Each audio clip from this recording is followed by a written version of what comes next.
Abangan natin sa atin ang pagbubukas ng session ng House of Representatives ng ating kasama, si Vel Custodio live. Vel? Charles, tiniyak ni House Speaker Faustino Bogie III na tututukan ng Kamara na maipasa ang mga panukala na magpapagaan sa buhay ng mga Pilipino. Kasunod ito na pagbubukas ng second regular session ng 20th Congress.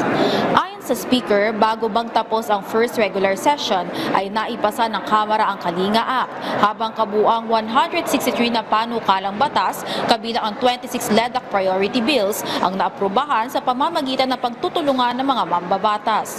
Sa ikalawang regular session, prioridad na maisabatas ang Rice Industry and Consumer Empowerment Act para mapababa ang presyo ng bigas at masuportahan ang mga magsasaka. Mga amyenda sa Universal Healthcare Act, Kadena Act para sa mas bukas at transparent na paggamit ng pondo ng bayan at Cyber Security Act. Like the rest of the world, we continue to face challenges in our daily lives. President Ferdinand Bongbong Marcos Jr. has mobilized the entire government to provide our people with the support they need to overcome these issues. Under his leadership, efforts are underway to address inflation, crime, and corruption.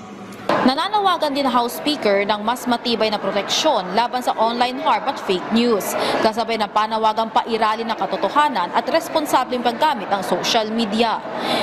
Isinusulong din ni Speaker D kasama ni Majority Leader Sandro Marcos ang House Bill number 9965 o ang Children's Social Media Safety Act na naglalayong ipagbawal ang paggamit ng social media sa mga batang wala pang 13 gulang at maisama ito sa mga prioridad na panukala ng administrasyon.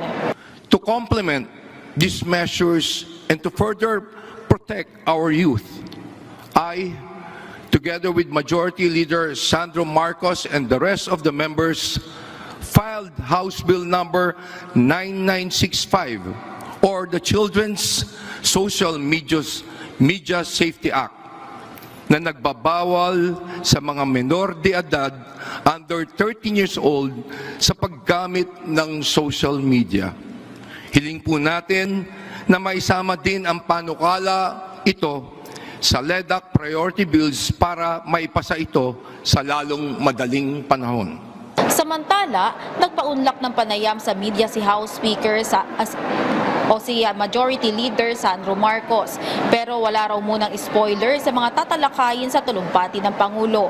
Ayon kay Representative Marcos, hayaan na lang daw ang Pangulo ang maglahad ng kanyang talumpati ng mga mahalagang paksa na makakaapekto sa buhay ng Pilipino. He tries to keep it under an hour and a half dahil sinasabi niya na if it ever goes over that, hindi na nakikinig yung tao.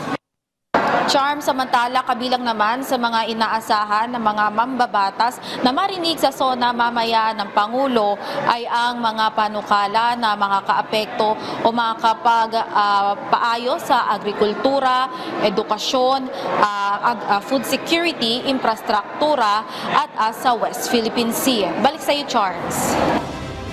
At maraming salamat, Vel Custodio.